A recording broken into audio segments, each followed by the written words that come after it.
Hello everyone, welcome to पते की बात। मैं हूं आपका दोस्त आरिस मलिक। तो दोस्तों, सबसे पहले हम बात करेंगे कि केंद्रीय विद्यालय संगठन ने केंद्रीय विद्यालयों में सत्र 2022-23 के एडमिशन का शेड्यूल जारी कर दिया है। तो क्लास फर्स्ट कक्षा 1 का ऑनलाइन रजिस्ट्रेशन स्टार्ट होने वाला है, जो कि 28 फरवरी सोमवार को 10 बजे सुबह से ये स्टार्ट हो रहा है। तो एक बार फिर से सुन लीजिए, 28 फरवरी सोमवार सुबह 10 बजे से क्लास फर्स्ट के एडमिशन के लिए रजिस्ट्रेशन स्टार्ट होगा, क्योंकि आपका ये रजिस्ट्रेशन 21 मार्च दिन सोमवार को सुबह शाम को 7 बजे तक चलेगा। तो आपका रजिस्ट्रेशन स्टार्ट हो रहा है 28 फरवरी सोमवार को सुबह 10 बजे से, और ये रजिस्ट्रेशन कब तक आप करा सकते हैं? 21 मार्च सोमवार को शाम 7 बजे तक। तो क्लास फर्स्ट में एडमिशन के लिए केंद्रीय विद्यालय में कोई टेस्ट नहीं होता है। तो ये जो रजिस्ट्रेशन होगा उसकी पहली लिस्ट जो आएगी आपकी, वो पहली लिस्ट आएगी आपकी 25 मार्च को फ्राइडे के दिन, और उसकी सेकेंड लिस्ट आएगी फिर आपकी 1 अप्रैल को। सेकेंड लिस्ट इसकी जारी होगी 1 अप्रैल को फ्राइडे के दिन। अगर सीटें वैकेंट रह जाती हैं, सीटें अगर खाली रह जाती हैं, तो दूसरी लिस्ट जारी की जाएगी। फिर इसके बाद तीसरी लिस्ट भी जारी की जाएगी। अगर सीटें खाली रह जाती हैं तो तीसरी आपकी ये लिस्ट आएगी 8 अप्रैल को फ्राइडे के दिन, अगर सीटें खाली रह जाती हैं। तो आपको बताते चलें कि केंद्रीय विद्यालयों में भी RTE के तहत एडमिशन होता है। केंद्रीय विद्यालयों में भी 25% सीटें RTE के तहत रिजर्व रहती हैं। तो आप इस शेड्यूल में देख सकते हो, आप इस नोटिस में भी देख सकते हो कि admission of eligible candidate of selected list in following order. जो सेलेक्टेड कैंडिडेट्स होंगे, जो स्टूडेंट जिनकी लिस्ट बनाई जाएगी, वो किस ऑर्डर में सेलेक्ट किए जाएंगे। तो देखिए, सबसे पहले यहाँ पे आपको दिख रहा है RTE। तो RTE के तहत भी आपका केंद्रीय विद्यालय में एडमिशन होता है। केंद्रीय विद्यालयों में भी RTE के तहत 25% सीटें रिजर्व रहती हैं। तो आप RTE के तहत केंद्रीय विद्यालय में भी एडमिशन के लिए अप्लाई कर सकते हैं। तो आइए जान लेते हैं बच्चे की एज के बारे में। अगर आप भी केंद्रीय विद्यालय में एडमिशन अपने बच्चे का अप्लाई करना चाहते हैं, तो आइए जानते हैं आपके बच्चे की क्या एज होनी चाहिए। तो इस बार केंद्रीय विद्यालय संगठन ने थोड़ा सा एज में चेंज किया। अगर आप क्लास फर्स्ट में कक्षा 1 में एडमिशन के लिए अप्लाई करना चाहते हैं, तो आपकी बच्चे की मिनिमम एज 6 साल होनी चाहिए। आपकी बच्चे की एज मिनिमम 6 साल होनी चाहिए, जो कि पहले 5 साल थी। अब केंद्रीय विद्यालय संगठन ने चेंज किया है, मिनिमम एज में वो आपके बच्चे की 6 साल होनी चाहिए और अधिकतम 8 साल होनी चाहिए, अगर आप अपने बच्चे का एडमिशन केंद्रीय विद्यालय में कराना चाहते हैं। तो एक बार फिर से सुन लीजिए, अगर आप क्लास फर्स्ट में कक्षा 1 में अपने बच्चे का एडमिशन कराना चाहते हैं, तो आपके बच्चे की कम से कम उम्र मिनिमम एज 6 साल होनी चाहिए और ज़्यादा से ज़्यादा 8 साल होनी चाहिए। तभी आप केंद्रीय विद्यालय में कक्षा 1 के लिए एडमिशन के लिए आप अप्लाई कर सकते हैं।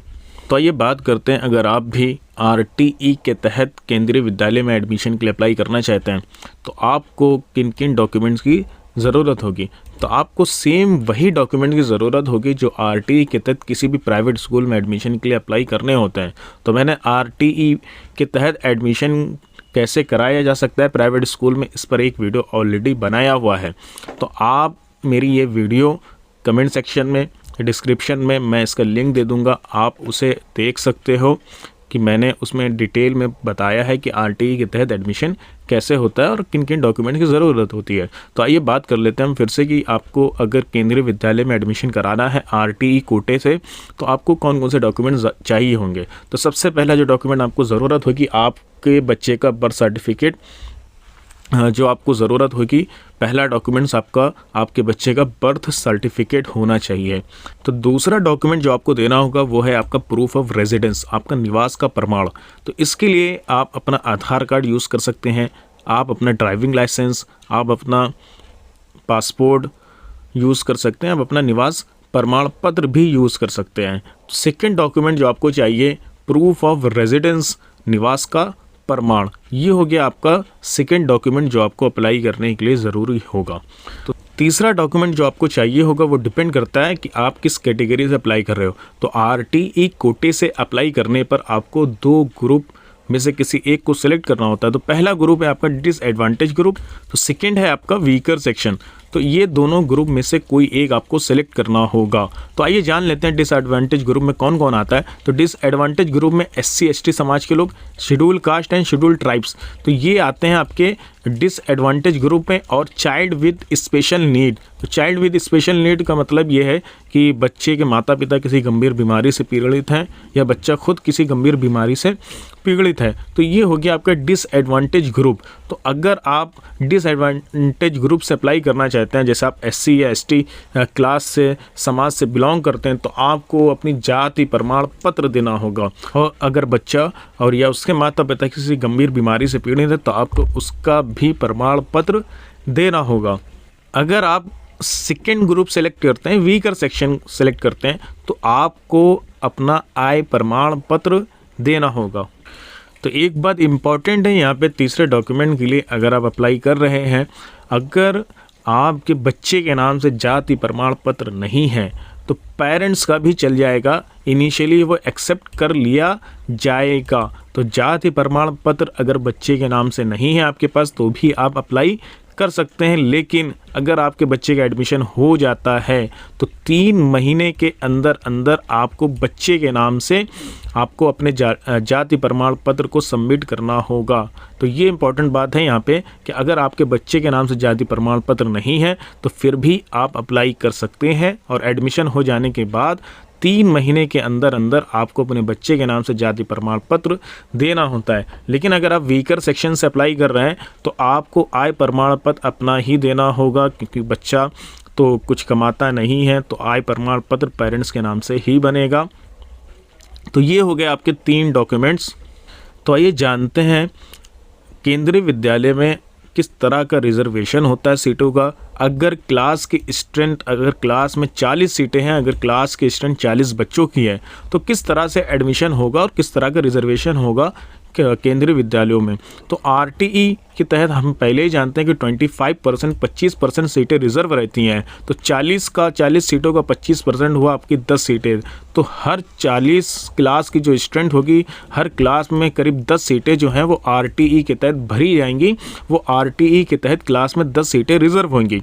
उसके अलावा SC समाज की 15% सीटें जो कि 6 सीटें हुई, और ST समाज की 7.5% 3 सीटें, और उसके अलावा OBC की 27% 11 सीटें। तो ये 30 सीटें मिल के बनती हैं, जो कि इस तरह का इनका रिजर्वेशन होता है 40 बच्चों की स्ट्रेंथ पर केंद्रीय विद्यालय में।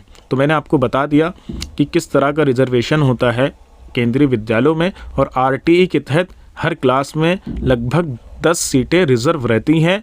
आप भी RTE कोटे से केंद्रीय विद्यालय में अपने बच्चे के एडमिशन के लिए अप्लाई कर सकते हैं। तो सबसे इम्पॉर्टेंट बात, अगर आप RTE कोटे से केंद्रीय विद्यालय में अपने बच्चे के एडमिशन के लिए अप्लाई करना चाहते हैं तो सबसे ज़्यादा इम्पॉर्टेंट बात ये है, अगर आप शहरी क्षेत्र में रहते हैं तो आपका घर स्कूल से 5 किलोमीटर से ज़्यादा दूर नहीं होना चाहिए। तो एक बार फिर से जान लीजिए, अगर आप शहरी क्षेत्र में रहते हैं तो केंद्रीय विद्यालय आपके घर से 5 किलोमीटर से ज़्यादा दूर नहीं होना चाहिए। अगर आप शहरी क्षेत्र में नहीं रहते हैं तो ये दूरी जो है बढ़कर 5 किलोमीटर से 8 किलोमीटर हो जाती है।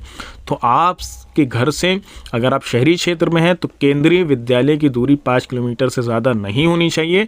अगर आप शहरी क्षेत्र में नहीं हैं तो ये दूरी बढ़कर 8 किलोमीटर हो जाएगी। तो इसके लिए आपको सेल्फ डिक्लेरेशन देना होता है, एक 100 प्रमाण पत्र देना होता है कि आपके घर से और स्कूल की दूरी 5 किलोमीटर नहीं है अगर आप शहरी क्षेत्र में हैं। अगर आप शहरी क्षेत्र में नहीं हैं तो ये दूरी 8 किलोमीटर से ज़्यादा नहीं है। तो ये है डॉक्यूमेंट्स आपको ज़रूरत होगी अगर आप RTE कोटे से केंद्रीय विद्यालय में एडमिशन के लिए अप्लाई करना चाहते हैं। अगर आपके भी मन में कोई सवाल है RTE कोटे से केंद्रीय विद्यालय में एडमिशन को लेकर तो आप हमें कमेंट सेक्शन में ज़रूर बताइएगा। अगर आपको मेरा ये वीडियो पसंद आए तो वीडियो को ज़रूर लाइक करें, ज़्यादा से ज़्यादा शेयर करें। अगर आप हमारे चैनल पर नए हैं तो चैनल को ज़रूर सब्सक्राइब करें ताकि आपको इसी तरह की इन्फॉर्मेटिव वीडियो समय पर मिलती रहे। जय हिंद दोस्तों।